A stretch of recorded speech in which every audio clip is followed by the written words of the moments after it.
உலகம் முழுவதும் உள்ள சன்லைஃப் தொலைக்காட்சி நேயர்களே, உங்கள் அனைவருக்கும் வணக்கம். இது நாட்டு மருத்துவம், நலம் தரும் மருத்துவம், எல்லோருக்கும் ஏற்ற பக்க விளைவுகள் இல்லாத பாதுகாப்பான பணச்செலவுகள் இல்லாத மருத்துவம். எளிய மருத்துவத்தை இந்த நிகழ்ச்சியிலே நாம் ஒவ்வொன்றாக பார்த்து பழகி பயன்பெற்று வருகின்றோம். இன்று சிலவற்றை நாம் தெரிந்து கொள்வோம். த ஃபேட்டி லிவர் என்று ஆங்கிலத்திலே சொல்லுவது வழக்கம். கல்லீரல் அதனுடைய மேற்பரப்பிலும் சரி உட்புறத்திலும் சரி ஃபேட் என்று சொல்லக்கூடிய கொழுப்பு சத்துவம் சேர்ந்து ஈரல் வீக்கமாக காணப்படுவது ஃபேட்டி லிவர். இதனாலே பசியின்மை, செரிமான சீர்கேடு, மயக்கம், வயிற்று வலி, வயிற்றுப்போக்கு இப்படி பல்வேறு பிரச்சனைகள் அங்கே ஏற்படுவதற்கு ஏதுவாக இந்த ஃபேட்டி லிவர் விளங்குகிறது. இதற்கு ஃபேட் பர்னர் என்று சொல்லக்கூடிய கொழுப்பை கரைக்கக்கூடிய ஒரு சத்துவத்தை மஞ்சள் பெற்றிருக்கிறது. டர்மரிக், குர்குமா லாங்கா என்று தாவர பெயராலே சுட்டப்பெறுவது நாம் சமையலுக்கு பயன்படுத்துகின்ற மஞ்சள். இந்த மஞ்சள் பொடி அரை தேக்கரண்டி முதல் ஒரு தேக்கரண்டி வரையிலே எடுத்து அதை பாலில் இட்டு நன்றாக காய்ச்சி தேனோ பனங்கற்கண்டோ சேர்த்து அன்றாடம் இரவு நேரத்திலே படுக்க புகுமுன் பருகிவிட்டு படுப்பதினாலே நாளடைவிலே இந்த கல்லீரலை சுற்றி இருக்கின்ற கொழுப்பும் சத்துவமும் சரி, கல்லீரல் உள்ளாக இருக்கின்ற கொழுப்பு சத்துவமும் கரைந்து இந்த ஃபேட்டி லிவர் என்கின்ற நம்மை அச்சுறுத்துகின்ற கல்லீரல் கெட்டு போகுமோ என்கின்ற பயத்தை தருகின்ற நோயிலே இருந்து நமக்கு விடுதலை தந்து ஆரோக்கியத்தை இது நிலைநிறுத்தும் என்பதனாலே இந்த மஞ்சள் பால் என்பது ஒரு அற்புதமான மருந்தாகி பயன் தருகிறது. அதனோடு கூட ஒரு இம்யூனோ மாடுலேட்டர் என்கின்ற வகையிலேயும் மஞ்சள் செயல்பட்டு பல்வேறு நோய்களை தடுத்ததாக இருந்து ஒரு ப்ரிவென்டிவ் மெடிசனாகவும் இந்த மஞ்சள் பால் விளங்குகிறது என்பதை சுட்டிக்காட்ட விரும்புகின்றேன். நோயற்ற வாழ்வதற்கு சுவாசம் என்பது மிக முக்கியமான ஒன்று. முறைப்படி நாம் சுவாசிக்கவில்லை என்றால் பல்வேறு நோய்களுக்கு நாம் ஆளாகின்றோம். பிராணவாயு சரியான வகையிலே நமக்கு கிடைக்காத போது பல்வேறு நோய்களுக்கு நாம் ஆட்பட வேண்டி இருக்கின்றது. இதை பயிற்சியின் மூலம் நாளடைவிலே சரி செய்து கொள்ள இயலும். என்ன பயிற்சி என்று பார்க்கின்ற பொழுது நாம் முறைப்படி சுவாசிப்பது இல்லை. வேக வேகமாக சுவாசிக்கின்றோம் அல்லது நிதானமாக சுவாசிக்கின்றோம். மூக்கு அடைபட்டு ஏதேனும் ஒரு பகுதியிலே நாம் சுவாசிக்கின்றோம். நாளடைவிலே நாம் ஒரு பயிற்சியை மேற்கொள்ளுதல் வேண்டும். இடதுபுறம் நாசியிலே இன்ஸ்பிரேஷன் என்று சொல்லக்கூடிய மூச்சை இழுத்தல் வேண்டும். வலதுபுற நாசியிலே எக்ஸ்பிரேஷன் என்று சொல்லக்கூடிய மூச்சை வெளிவிடுதல் வேண்டும். இப்படி பயிற்சி செய்வதனாலே, அதாவது 2 அல்லது 3 எண்ணிக்கை வகையிலே ஒரு விகிதாச்சாரத்தை நம் முன்னோர்கள் சொல்லியிருக்கிறார்கள். 2:8:4 2, 8, 4 என்கின்ற எண்ணிலே நாம் சுவாசிக்க வேண்டும். 2 பங்கு நாம் உள்ளுக்கு சுவாசத்தை எடுத்துக்கொண்டோமே ஆனால் 8 பங்கு அளவுக்கு அதை நிறுத்தி நிதானமாக 4 பங்கு அளவுக்கு அதை எக்ஸ்பிரேஷன் என்று சொல்லக்கூடிய வெளிப்புறமாக வெளிவிடுவது. அதாவது இடது பக்கம் 2 பங்கு சுவாசத்தை இழுத்து 8 பங்கு அளவுக்கு உடலிலே நிறுத்தி, நுரையீரலிலே நிறுத்தி அதை 4 பங்கு அளவுக்கு நிதானமாக வெளிவிடுவது என்பது ஒரு ஆரோக்கியமான 100 ஆண்டு வாழ்க்கை வாழ்வதற்கான ஒரு சுவாச பயிற்சியாக நிற்கும் என்பதை இங்கே சுட்டிக்காட்ட விரும்புகின்றேன். அந்த காலத்தை எப்படி நிர்ணயம் செய்வது என்று சொன்னால், ஏதேனும் ஒரு மந்திரத்தையோ ஏதேனும் ஒரு சொல்லையோ நாம் பயன்படுத்தலாம். சாதாரணமாக ஆன்மீக சொல்லாக ஏதேனும் ஒரு மந்திரம், நமோ நாராயணா, நம சிவாயா என்றெல்லாம் சொல்லுகின்ற ஒரு காலத்தை. நமச்சிவாயா என்று சொல்லுகின்ற பொழுது ஓம் நமச்சிவாயா என்று 2 முறை சொல்லுகின்ற காலத்தை நாம் இன்ஸ்பிரேஷன் உள் இழுக்கின்ற ஒன்றாக வைத்துக்கொண்டு 8 முறை அந்த மந்திரத்தை சொல்லுகின்ற வரையிலே மூச்சை நிறுத்தி 4 முறை அந்த மந்திரத்தை சொல்லுகின்ற கால அளவிலே நிதானமாக விடுவது என்பது ஒரு சிறந்த மூச்சு பயிற்சியாகும். இதனாலே நோயற்ற வாழ்க்கையை நாம் வாழக்கூடும் என்பதை சுட்டிக்காட்ட விரும்புகின்றேன்.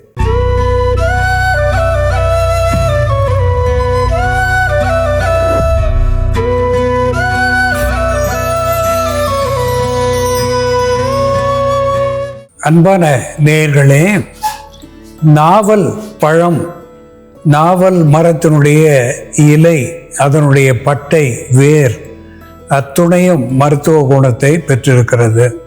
நாவலுடைய இலைகள், கனிகள், அதனுடைய கொட்டை, மரத்தினுடைய வேர், பட்டை இவை அத்துணையுமே மருத்துவ குணத்தை பெற்று வலி நோய்கள் என்று சொல்லக்கூடிய வாத நோய்களை போக்குகிறது, மாந்த நோய்களை நீக்குகிறது, குருதி கசிவு என்று சொல்லக்கூடிய இரத்த பித்தத்தை, இரத்த நோய்களை போக்கக்கூடிய ஒன்றாக விளங்குகிறது.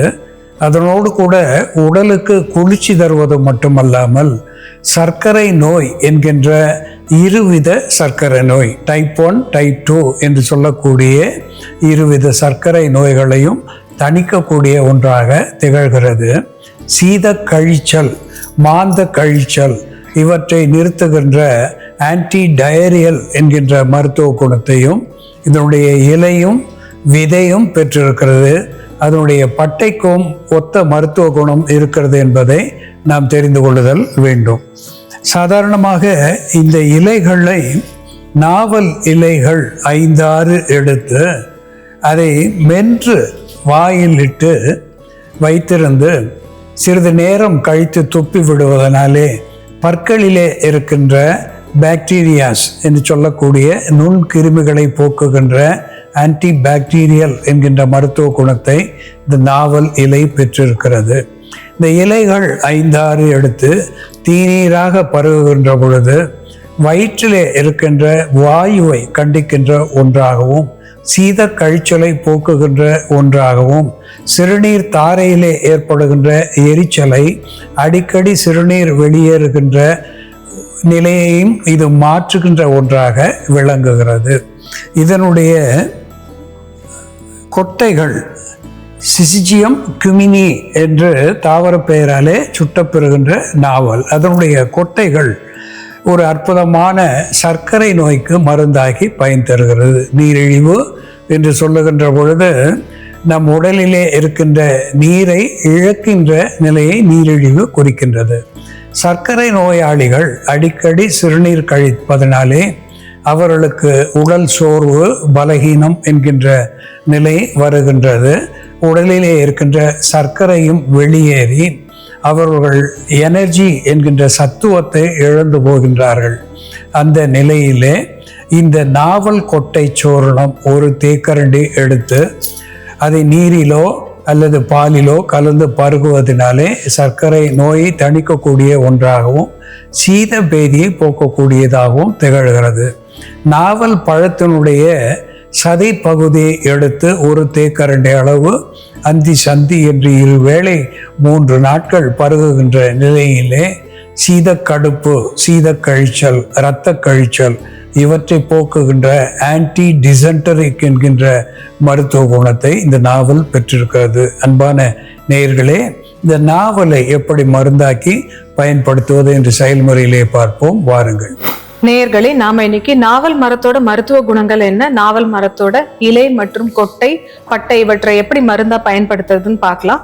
முதல்ல நாம நாவல் மரத்தோட துளிர் இலைகளை பயன்படுத்தி பெண்களுக்கு ஏற்படக்கூடிய வெள்ளைப்படுதலை சரி செய்யக்கூடிய ஒரு மருந்து, கழிச்சல் மற்றும் சீத கழிச்சலை சரி செய்யக்கூடிய மருந்து, அதே போல பெண்களுக்கு மாதவிடாய் காலத்துல ஏற்படக்கூடிய அதிகப்படியான இரத்த போக்கை கட்டுப்படுத்தக்கூடிய ஒரு மருந்து எப்படி தயார் பண்றதுன்னு பார்க்கலாம். இதற்கு தேவையான பொருட்கள்: நாவல் இலை, லவங்கப்பட்டை தூள், ஏலரிசி. ஏலரிசின்றது காட்டு ஏலத்துக்குள்ள இருக்கக்கூடிய அந்த விதைகள். ஏலரிசி இருந்ததுன்னா நம்ம பயன்படுத்தலாம். அப்படி இல்லைன்னா நம்ம நார்மலாக யூஸ் பண்ணுற ஏலக்காய் விதையும் யூஸ் பண்ணலாம். ஏலரிசி ஒரு 1/4 தேக்கரண்டி அளவு எடுத்துட்டு இதை லேசாக வறுத்துடணும். இது வறுபட ஆரம்பித்ததும் நம்ம தண்ணி விட்டுக்கலாம்.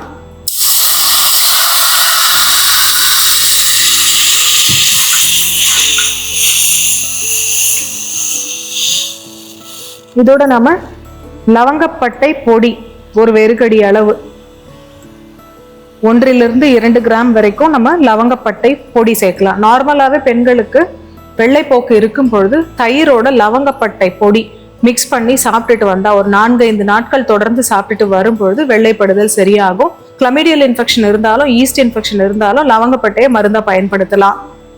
இதோட நம்ம இப்போ நாவல் இலை கொழுந்து, நல்ல துளிரான நாவல் இலைகள் சேர்த்துக்கலாம். இந்த நாவல் இலை துளிரை கூட நம்ம அப்படியே அரைச்சி தயிர்ல மிக்ஸ் பண்ணி சாப்பிடும்பொழுது கழிச்சல் கண்ட்ரோல் ஆகும். அதே போல வெள்ளைப்படுதலும் சரியாகும். சர்க்கரை நோயாளிகள் தொடர்ந்து நாவல் இலை கஷாயம் பருகிட்டு வரும்பொழுது அவர்களுக்கு ரத்தத்தில் உள்ள சர்க்கரை அளவு கம்மியாகும். நாவல் மரத்தோட பட்டையை எடுத்து அதை இடிச்சு சாறு பிழிஞ்சு அந்த சாறை நம்ம தயிரோட மிக்ஸ் பண்ணி சாப்பிட்டுட்டு வரும்பொழுதும் பேதிக்கு அது மருந்தா செயல்படும். அதே போல நாவல் பட்டையோட சாறு சர்க்கரையை கட்டுப்படுத்தக்கூடிய மருந்தாகவும் கணையத்தில் ஏற்படக்கூடிய அழற்சியை போக்கக்கூடிய மருந்தாகவும் பேங்க்ரியாடைட்டிஸ் போன்ற பிரச்சனைகளை சரி செய்யக்கூடிய மருந்தாகவும் செயல்படும். இந்த லவங்கப்பட்டை ஏலரிசியோட நம்ம இப்போ நாவல் துளிர் சேர்த்துக்கலாம். நாவல் இலை துளிர் ஒரு 5-6 இலைகள் சேர்த்து கொதிக்க வச்சுட்டு இந்த இலைகள் பச்சை நிறம் போயிட்டு நல்லா சாஃப்ட் ஆகி பழுப்பு நிறமா மாறும். அது வரைக்கும் நம்ம கொதிக்க வைக்கணும்.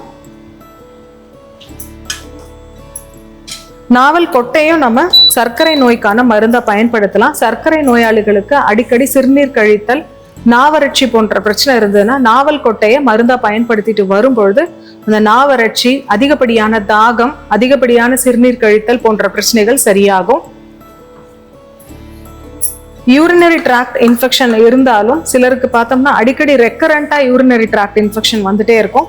அப்படி இருக்கிறவங்களும் இந்த நாவல் இலை கொழுந்தோட ஏலரிசி லவங்கப்பட்டை சேர்ந்த இந்த கஷாயத்தை ஒரு வாரத்திற்கு காலை மாலைன்னு 2 வேளையும் தொடர்ந்து குடிச்சிட்டு வரும்போது ஈகோலை, புரோட்டியஸ் போன்ற ஆர்கானிசம்ஸ்னால வரக்கூடிய யூரினரி டிராக்ட் இன்ஃபெக்ஷன் கண்ட்ரோல் ஆகும். கழிச்சல் இருக்கும் பொழுது இதோட நாம கற்கண்டு அல்லது வெல்லம் ஏதாவது சேர்த்து எடுத்துக்கிட்டோம்னா டீஹைட்ரேஷனை போக்கக்கூடிய மருந்தாகவும் இது செயல்படும். கழிச்சல் போது ஏற்படக்கூடிய அடி வயிற்று வலி, வயிற்று கடுப்பு, இடுப்பு வலி போன்ற பிரச்சனைகளும் அந்த மருந்து எடுத்துக்கும் போது சரியாகும். மருந்து இப்போ தயாராயிடுச்சு.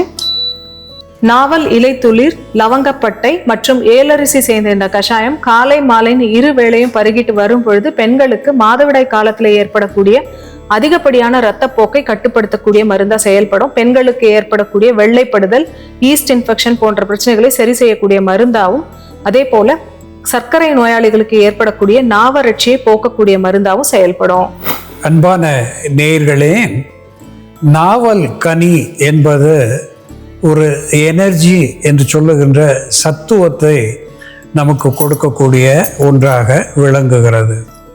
இந்த நாவல் புராணத்திலேயே இடம் பெற்றிருக்கிறது. அவை பயணத்தின் இடையிலே சோர்வாக ஒரு மரத்தடியிலே அமருகின்ற பொழுது மேலிருந்து சில நாவல் பழங்கள் விழுவதை பார்த்து அங்கே மேலே ஒரு சிறுவன் இருப்பதை பார்த்தார்கள். அந்த சிறுவன் முருகனாக வந்தான் என்று புராணம் சொல்லுகிறது. அவ்வைக்கு நாவல் வேண்டுமா, சுட்ட கனி வேண்டுமா, சுடாத கனி வேண்டுமா என்று விளையாட்டாக முருகன் கேட்கிறார். சுட்ட கனி என்பது கீழே விழுந்து மண் ஒட்டி கொள்ளுவது, மண் துளிகள் அதிலே ஒட்டி கொள்ளுவது, அதை நாம் ஊதிவிட்டு சாப்பிடுவோம். குறிப்பாக சூடான பொருளை எப்படி வாயினாலே ஊதிவிட்டு ஆற வைத்து சாப்பிடுவோமோ அதுபோல ஊதிவிட்டு சாப்பிடுவது மண்கள் படிந்த கனி. சுடாத பழம் என்பது கைகளினாலே பறித்து மண் படாமல் சுத்தமாக கொடுப்பது. இப்படி ஒரு கேள்வியை புராணத்திலே கேட்டிருக்கிறான். அந்த வகையிலே நாவல் ஒரு ஆன்மீகத்தோடு தொடர்புடையதாக விளங்குகிறது. இந்த நாவல் கனி சாப்பிடுகின்ற பொழுது குருதி ஓட்டத்தை சரி செய்யக்கூடிய ஒன்றாக, இந்த ஹெமரேஜியா என்று சொல்லக்கூடிய குருதி கசிவு, மெனோரேஜியா என்று சொல்லக்கூடிய பெரும்பாடு, இப்படிப்பட்ட அதிக இரத்தப்போக்கை நிறுத்தக்கூடிய ஒரு உணவாக நாவல் பயன் தருகிறது. இந்த நாவல் கொட்டை சர்க்கரை நோயை தணிக்கக்கூடிய ஒன்றாக, தவிர்க்கக்கூடிய ஒன்றாக விளங்குகிறது. கணையத்துக்கு பலம் தரக்கூடியதாக இருந்து சர்க்கரை நோயை மட்டுப்படுத்தக்கூடிய ஒன்றாக நாவல் கொட்டை சூரணம் விளங்குகிறது. நாவல் இலையோடு சின்னமோம் என்று சொல்லுகின்ற லவங்கப்பட்டை சேர்த்திருக்கின்றோம். அதனோடு எலட்டேரியா காடமோம் என்று சொல்லக்கூடிய ஏல் அரிசி, நாம் இங்கே பார்ப்பது காட்டு ஏலம், அதனுடைய அரிசி நாட்டு மருந்து கடைகளிலே கிடைக்கக்கூடிய ஒன்று. இது கிடைக்காத பட்சத்திலே சாதாரண ஏலத்தினுடைய விதைகளை நாம் பயன்படுத்தலாம். நாவல் இலைகள் 5-6, அதனோடு சின்னமோம் என்று சொல்லுகின்ற லவங்க பட்டை சூரணம் அரை தேக்கரண்டி ஏலரிசி, இவை மூன்றையும் சேர்த்து காய்ச்சி அன்றாடம் 2 வேளை பருகி வருகின்ற பொழுது லுகேரியா என்று சொல்லக்கூடிய பெண்களுடைய வெள்ளை போக்கு குணமாகும். கருப்பை என்பது அவர்களுக்கு ஆரோக்கியத்தை பெறும். அதுபோல கொனேரியா என்கின்ற பால்வினை ஒழுக்கு, எஸ்டிடி என்று சொல்லுவார்கள், செக்ஷுவலி டிரான்ஸ்மிட்டட் டிசீஸ் என்று சொல்லுகின்ற நிலையிலே ஏற்படுகின்ற ஒழுக்கு, இவற்றை குணப்படுத்தக்கூடிய ஒன்றாக விளங்கும். அது மட்டுமல்லாமல் மதுமேகம் என்று சொல்லுகின்ற வகையிலே நீர் இழிவு, நீர் இழப்பு இவற்றை போக்கி சர்க்கரை நோயை தண்டிக்கக்கூடிய ஒரு பானமாக இந்த நாவல் இலை அதனோடு சேர்ந்த லவங்கப்பட்டையும் ஏல அரிசியும் விளங்கும் என்பதை சுட்டிக்காட்ட விரும்புகின்றேன். அன்பான நேயர்களே, மாதருக்கும் ஆண்களுக்கும் பல்வேறு மருத்துவ குணங்களை தருகின்ற இந்த நாவலை பற்றி நாம் தெரிந்து கொண்டோம். இதுபோல வேறு ஒரு மருத்துவ குறிப்போடு நாம் மீண்டும் சந்திப்போம். நன்றி, வணக்கம்.